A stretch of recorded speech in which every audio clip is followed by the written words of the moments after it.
Housewife Marathi या चॅनलवर तुमचं स्वागत आहे। मी आज बनवणार आहे गव्हाच्या पिठाचे मस्त झणझणीत चटपटीत असे पराठे। हे पराठे लोणच्यासोबत खूप छान लागतात। आपण लहान मुलांना शाळेच्या टिफिनला हे पराठे बनवून देऊ शकतो। हे पराठे बनवायला खूप सोपे आहेत आणि खायला खूप छान लागतात। तर बघा किती छान नरम पराठे बनलेत। हे पराठे पुन्हा लवकर बनतात आणि मुलांना पण खूप आवडतात। लोणच्यासोबत तर खूपच छान लागतात। चला तर बनवूया। पराठे बनवण्यासाठी मी 5-6 लसणाच्या काचुळ्या घेतल्या, 4-5 हिरव्या मिरच्या घेतल्या, थोडीशी कोथिंबीर घेतली। याची बारीक पेस्ट बनवून घ्यायची।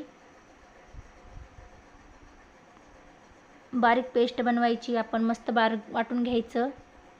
थोडंसं जिरं टाकायचं। जिऱ्याने पण पराठ्याला खूप छान चव येते। बघा किती छान पेस्ट झाली आहे। मी 2 वाटी गव्हाचं पीठ घेतलं, त्याच्यामध्ये हिरवी मिरचीची आपण पेस्ट केलेली टाकली,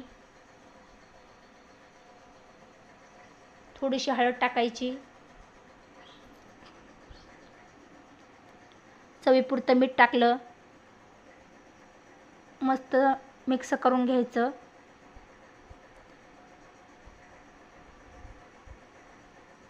हे पराठे बनवायला खूप सोपे आहेत आणि लवकर बनतात।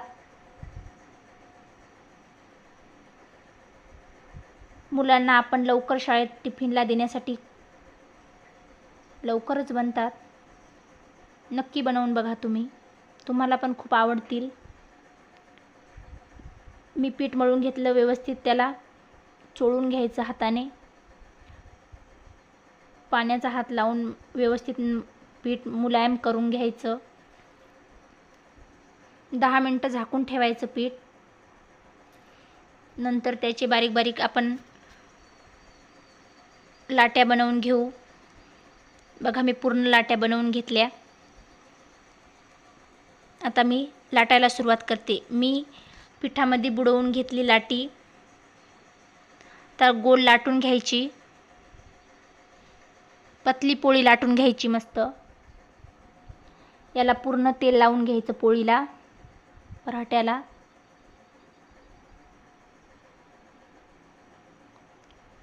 दोन्ही साईडने दुमटून घ्यायचं, वरतून थोडं थोडं तेल लावून।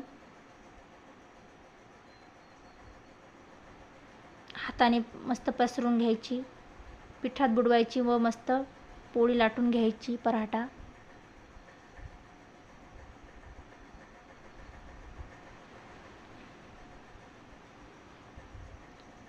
हे पराठे आपण दह्यासोबत पण खाऊ शकतो। दह्यासोबत, लसणाच्या चटणीसोबत, शेंगदाण्याच्या चटणीसोबत पण खूप छान लागतात।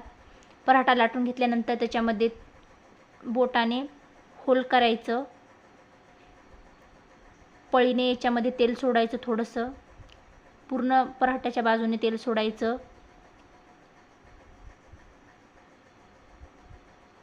मस्त पराठा भाजून घ्यायचा।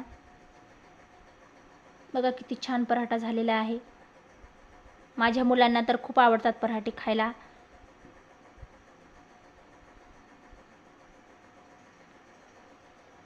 बघा किती छान पराठा भाजला।